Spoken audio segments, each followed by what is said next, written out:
All right, let's talk about Bradley Beal and the pact that the Washington Wizards made with him. Check out the NBA Talk playlist. Make sure you follow us on Facebook, Instagram, Twitter. All the links in the description. Best way to donate to the channel is share the video.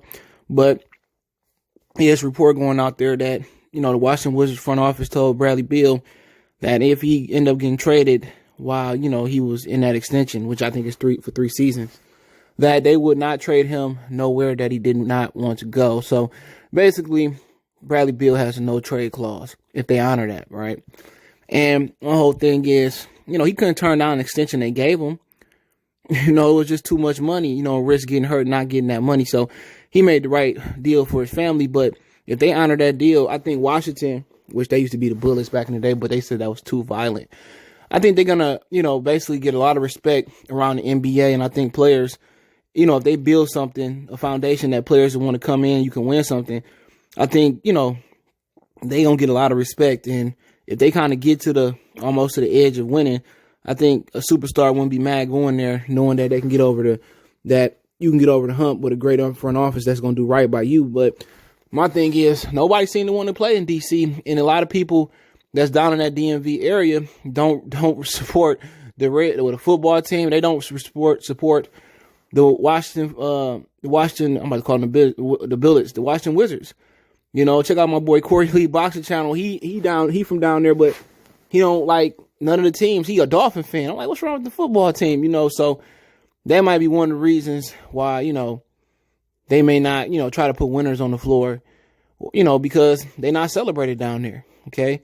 But with Bradley Beal, him praying on the bench and putting all these points up and losing, I mean, just pretty much who got the compensation to get him? That's the $1 million question. Who got the compensation to get him? The Clippers don't have nothing. But Lou Williams, Patrick Beverly, they don't have no picks. The Brooklyn, they got James Harden, so they're not in it. So when they boil down to, you say Milwaukee, they traded a lot of their picks away for holiday season, Drew Holiday.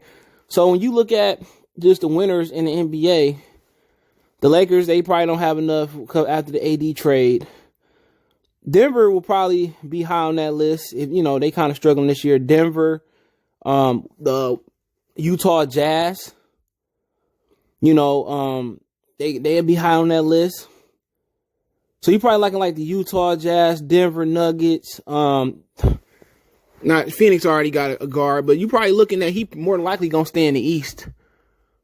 Him and Donovan Mitchell will be nice together, but Jordan Clarkson, who on fire, who probably the leading 6 man of the year, that'll kind of be an interesting deal. But you look out East, a lot of teams that can use them, and I go right to the Philadelphia 76ers. If they can find a way to pair, him with Joel Embiid, that'd be nice. And obviously the package would probably be around a lot of draft picks. And probably, if you wanted to keep Ben Simmons, it'd probably be, Tobias Harris, Tyrese Maxey, and the haul of picks to bring him to Philly.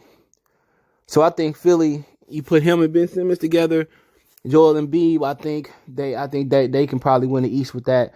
I mean, obviously you can look at Boston. I think they're happy with what they got, but if they can get Kemba Walker and Marcus Smart and pack some picks and bring in Bradley Beal, I think they would like to do that. And who else you got out there? Really, it's Milwaukee, Philadelphia, Brooklyn, and Boston would be the 4 teams you're looking at. But I think, him going up the road from D.C. to Philadelphia, I think that's the move for Bradley Beal. Him, Ben Simmons, Joel Embiid. I think that worked. I think, Joel Embiid ain't got to worry about Ben Simmons being scared to shoot, because now what you can do is you got Bradley Beal spacing him out on the wing, and people are going to respect that. But it could be some other teams out there that'd be interested. But you talking about winning? I mean, could the Clippers, pull something off? Maybe. You put them there with Paul George and Kawhi Leonard, it's over with. They definitely taking it home. But, I like the idea of him going to Philly and making some competition for Boston and for Brooklyn, but Brooklyn giving up too many points. But that's another conversation for another day. Let me know what you guys think. Don't forget, we're on Facebook, Instagram, Twitter. You can reach out if you have a business question, inquiry, sponsorship, video request. All my social media links in the description. Fastest way to reach me is Twitter, then Facebook, then Instagram. We also got a Facebook group. That link's in the description. You want to make a financial donation, Cash App CJGood313. That's in the description. PayPal link there as well, too. Best way to donate, share the video, hit that subscribe button, bell icon button. Appreciate the love, support. One time for the one time. Y'all know what the business is. Good Philly Sports TV. Check out the NBA Talk playlist, too, for more videos like this. We go.